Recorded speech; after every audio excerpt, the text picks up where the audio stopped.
रउआ सुनतानी सुपरस्टार राधेश्याम रसिया जी को। दारुए हजिए के सहारा दोबारा हमके जन बोली हा।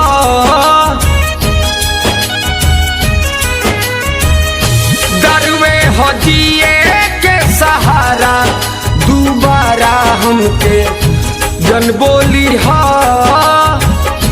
जन बोली हा ए भैया जन बोली हा। मुआलो पर दू बूंद दी हो दोबारा तबे तू बोली हो। मुआला पर खेप दी हो दोबारा तू तबे बोली हो।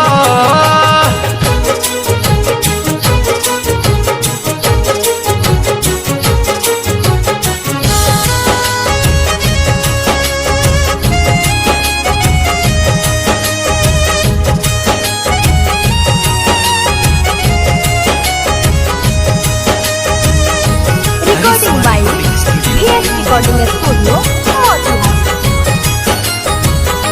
टूटल बदील जब से पियतानी तब से छूटल बसात हमसे सुनो सनम से।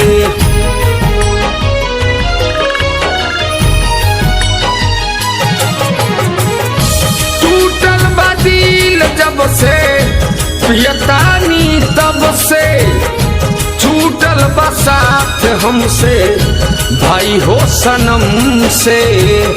मिलल न प्यार के सहारा दोबारा हमसे जन बोली हा।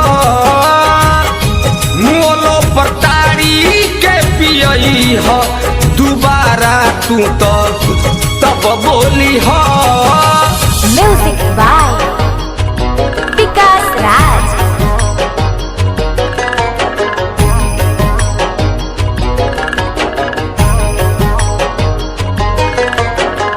रसिया राधे श्याम के जिया गाना चैन से तंग जानी कर हमके बेरी बेरी फोन से।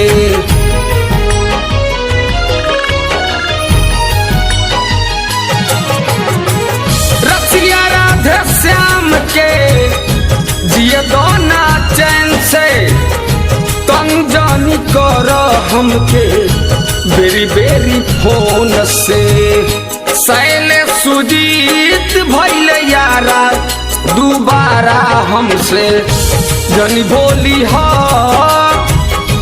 एक बोतल दारू के लिए हो ए भाई सम सन मिली हा।